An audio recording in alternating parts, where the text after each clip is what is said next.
58e édition de la Journée internationale de l'alphabétisation. Pour cette édition 2024, le thème retenu est promouvoir l'éducation multilingue, l'alphabétisation pour la compréhension mutuelle et la paix. Un fait divers dans ce 13h, incendie au quartier Bellevue 2. 3 maisons ont été ravagées par les flammes.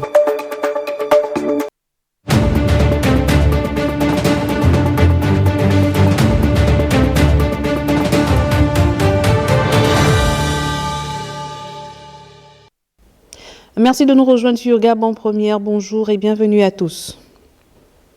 En ouverture de ce journal, et je vous le disais en titre, chaque année, la communauté éducative célèbre la Journée internationale de l'alphabétisation. Cette année, le thème retenu par l'UNESCO porte sur promouvoir l'éducation multilingue, l'alphabétisation pour la compréhension mutuelle et la paix, un thème qui invite les nations à mieux promouvoir l'alphabétisation et l'accès à l'éducation dans toutes les communautés.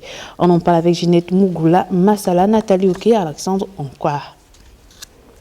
Le thème de cette journée internationale de l'alphabétisation 2024 est évocateur selon l'UNESCO.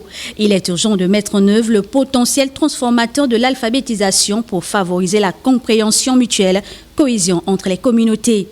L'institution onusienne invite les nations à rendre les peuples autonomes à travers des approches multilingues de l'alphabétisation et une éducation basée sur l'introduction des langues maternelles dans les programmes scolaires du Gabon, où des efforts sont consentis par les autorités en vue de lutter contre l'analphabétisation et permettre un accès équitable à l'instruction. Le thème retenu cette année nous invite à explorer de nouvelles approches dans les programmes d'alphabétisation dont les progrès sont encore insuffisants. Les défis mondiaux tels que les barrières linguistiques, les conflits et la violence, les inégalités, la pauvreté, le changement climatique et autres constituent des facteurs aggravants dans la lutte contre l'analphabétisme. Au Gabon, alors que le taux d'alphabétisation est de 89,8% chez les moins de 15 ans, malheureusement, 24% des jeunes de 15 à 24 ans ne savent ni lire ni écrire, selon les statistiques de l'UNESCO en 2018. Ce qui vient corroborer un taux d'analphabétisme national de 22% selon le recensement de la population gabonaise en 2018. Or, avec ces 40 langues parlées regroupées au sein de 10 unités langues, le multilinguisme est une opportunité à la fois pour rapprocher les peuples que pour sauver plusieurs langues en voie d'extinction. Cette journée vise principalement à sensibiliser le public sur l'importance de l'alphabétisation en tant que facteur de dignité des droits humains pour une société plus instruite, plus juste, qui favorise la paix. Fin au complexe scolaire à Libandeng des travaux du cadre d'orientation curriculaire initié par le ministère de l'Éducation nationale et de la formation professionnelle chargé de l'éducation civique. Au terme des 10 travaux, plusieurs recommandations. On en parle avec Nathalie Oké et Alexandre Onkwar de notre rédaction. Au terme des assises ayant mobilisé experts de l'Institut pédagogique national, ceux de l'Inspection générale des services, les enseignants-chercheurs de l'ENES et de l'Université Omar Bongo, le système éducatif gabonais connaîtra une offre nouvelle de formation. Une révision entière des contenus, c'est ce qu'on retient des travaux du cadre d'orientation curriculaire qui ont abouti à plusieurs recommandations. Veiller sur la cohérence des choix pédagogiques et didactiques, à l'écriture des programmes d'études, à la formation des enseignants, à l'élaboration du matériel didactique et des manuels.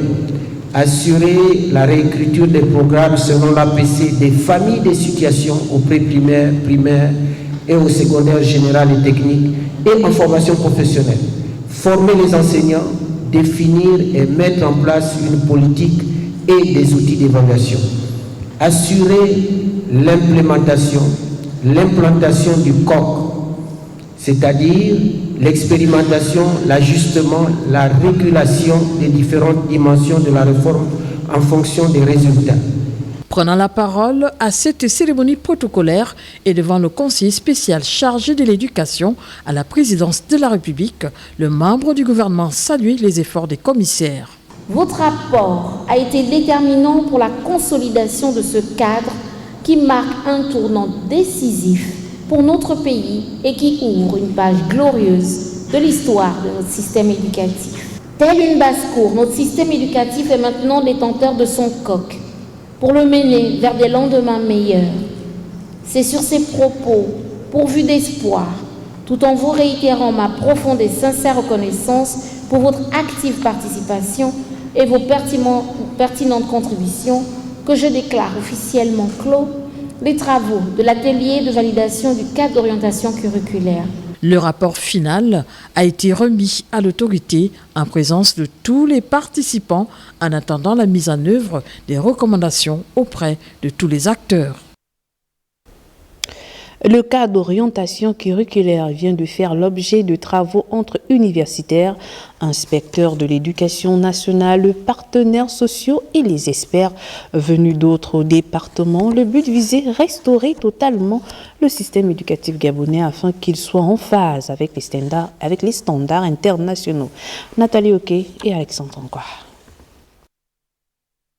C'est à l'issue de l'atelier portant sur le projet d'élaboration et de validation du cadre d'orientation curriculaire que les experts ont ensemble réfléchi sur les mécanismes d'apprentissage susceptibles de pallier les dysfonctionnements de l'école gabonaise et de définir les types de formation et la qualité de cadre recherchée par le Gabon.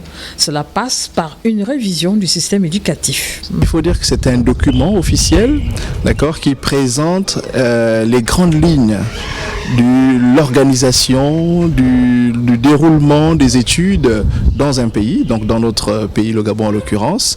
Et dans ce COC, en abrégé, cadre d'orientation curriculaire, dans ce COC, vous avez la possibilité de voir exprimer, d'accord, la vision politique en matière d'éducation dans un pays. Et donc le document qui sortira de cet atelier pourra donc donner la possibilité aux enseignants, donner la possibilité aux parents d'élèves, aux institutionnels, à tous les acteurs de la communauté éducative, leur donner donc la traduction matériel, si vous voulez, de la vision politique en matière d'éducation et d'enseignement au Gabon. 72 heures durant, les experts en charge de l'éducation ont élaboré un canevas pour assurer des transitions cohérentes entre le pré-primaire, le primaire, secondaire général, technique et professionnel. Vous avez donc les questions en lien avec les contenus d'enseignement, vous avez des questions en lien avec les parcours scolaires, vous avez des questions en lien avec le profil de sortie. Donc un ensemble d'éléments que le COC propose et qui donne donc à chaque acteur, en fonction du domaine dans lequel il intervient, l'orientation politique, la vision politique. À l'heure où le Gabon entreprend des réformes institutionnelles, le cadre d'orientation curriculaire constitue un véritable référentiel pour les acteurs de l'école et les décideurs. Et la méthode Kaizen dispensée aux responsables des entreprises tant privées que publiques.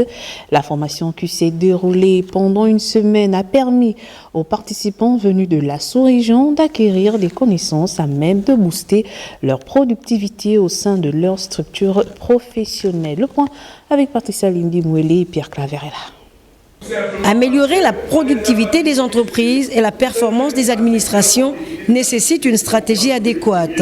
Aussi, cette formation de formateurs 5S Kaizen à caractère international nécessite-t-elle une particularité. Kaizen est non seulement la technique, mais aussi la philosophie de la vie. En appliquant Kaizen, vous pouvez noter que la ponctualité est le moteur de promouvoir Kaizen. C'est une politique de petits pas, mais qui produit de grands effets.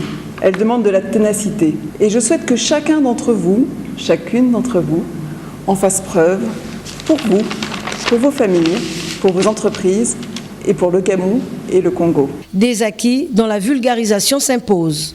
Et ces méthodes 5S Kaizen, si seulement autour de nous, nous faisons quelque chose, cela veut dire que chacun de nous va construire un maillot qui va faire de telle sorte que tout le monde se développera et c'est nos pays qui vont se développer en suivant ces méthodes. Que nous allons faire de notre mieux pour que ces valeurs, ces principes soit vulgarisé, premièrement au sein de nos institutions de formation et pourquoi pas sur toute l'étendue du territoire. La persévérance et l'endurance contribueront à coup sûr d'être les meilleurs. On est tous des gagnants aujourd'hui. Je souhaite que vous restez tous des gagnants demain, après-demain et l'année prochaine encore. J'espère que cette fois-ci, vous allez vraiment vous mettre au travail. Vous allez nous montrer que vous êtes capables et motivés, que vous avez la persévérance aussi pour aller jusqu'au bout et de devenir de vrais formateurs Kaizen. Le système Kaizen d'origine japonaise est donc ici une opportunité pour les responsables des administrations. En moins d'un an de fonctionnement et au-delà de notre jeunesse administrative, vous nous avez manifesté chaque jour votre confiance en nous mettant chaque fois devant les défis qui nous permettent de nous surmonter pour acquérir l'expérience afin que nous soyons aux standards nationaux et internationaux. Le fait que cette activité de formation à caractère international se soit déroulée au Gabon constitue un privilège accordé, une opportunité donnée et une invitation faite à l'agence à améliorer significativement la qualité de la formation, de l'environnement de formation et donc d'apprentissage des stagiaires, grâce à de nouvelles compétences et attitudes organisationnelles. La ponctualité et l'amélioration continue constituent des principes à même de réellement changer la donne en entreprise ou dans l'administration, aux bénéficiaires d'en faire bon usage. Allons-y à présent dans la province de Logui-Vindo, plus précisément à Boué, où les employés de Rainforest Management spécialisés dans l'exploitation du bois ont reçu des médailles du travail. C'était en présence de nos correspondants chez la Mébalé et Elodie Inyunga. On regarde. Rainforest Management spécialisé dans l'exploitation forestière vient d'honorer plus de 50 de ses agents qui totalisent pour la plupart 10 ans de service au sein de cette structure. Au nom du président de la République, chef de l'État, dans le pouvoir qui nous sont conférés, je vous décore la médaille de bon travail. Je vous adresse mes vivres félicitations. Pour le représentant des bénéficiaires, la satisfaction est totale. Vraiment un sentiment de plaisir, de joie. Vraiment, sur les 10 ans, c'est vrai, il y avait le bien, il y avait le mal. Mais aujourd'hui, vraiment, je remercie la société et le gouvernement. Ils doivent aimer ce qu'ils sont en train de faire. C'est ça l'amour du travail. Quand tu aimes ton travail, tu vas pouvoir arriver à ce que tu penses avoir. Adressant mes vives et chaleureuses félicitations, je vous invite à rester respectueux et disciplinés afin d'être des modèles et une source d'inspiration pour vos jeunes collègues qui aspirent certainement à recevoir la même distinction plus tard.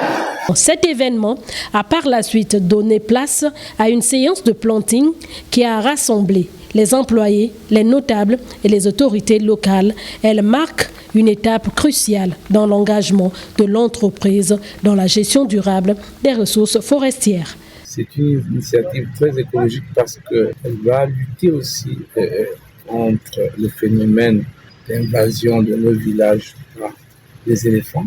Ces fruits, nous les consommons, mais surtout les animaux et les éléphants dans la forêt. Donc, ils auront encore, leur marché approvisionné et ils ne viendront plus attaquer nos plantations. Donc, c'est à féliciter, c'est à encourager, c'est à promouvoir. Cette double cérémonie de Rainforest Management, implantée depuis plus de 16 ans, vient satisfaire non seulement les travailleurs, mais surtout consolider l'engagement de cette société pour l'avenir et montre que l'exploitation des ressources naturelles peut se faire de manière responsable et durable. Les responsables de l'entreprise Gabon Oil accompagnés des autorités provinciales ont rencontré les populations du canton d'Ubonga et d'Ourembo pour faire le point et lancer dans les plus brefs délais les différents chantiers. Lariska Lormamengi et Bertin Osaga. La responsabilité sociétale des entreprises doit plus que jamais avoir un impact considérable dans l'amélioration des conditions de vie des populations. À Mandjindolu, notamment dans les cantons d'Ourembo et d'Ubanga, où se trouvent les champs pétroliers Obangué et Tiengi, les populations de ces contrées jugent la démarche des responsables de la GOC porteuse d'espoir. Tout s'est bien déroulé. Toutes les dépenses demandées par les riverains et chefs ont été analysées et puis scindées très rapidement. Et du coup, on a eu de bonnes réponses fiables. On a vraiment espoir qu'il y aura réussite. On a demandé l'emploi, on a demandé la santé, on a demandé l'éducation. On a bien collaboré et je crois que dans le temps, ça va aller. Et c'est magnifique, j'ai apprécié.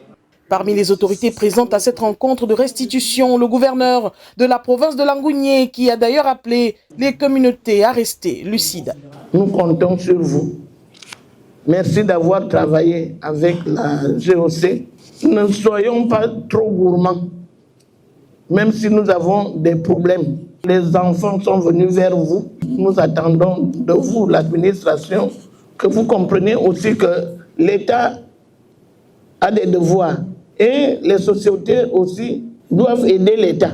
Très bientôt, nous allons revenir au niveau de la commune ou au niveau des villages pour pouvoir engager les travaux qui ont été demandés. La Société nationale des hydrocarbures, bien qu'étant une société d'État, elle entend accompagner les plus hautes autorités par des actions sociales, des infrastructures et autres mécanismes d'autonomisation pour le bien-être des communautés.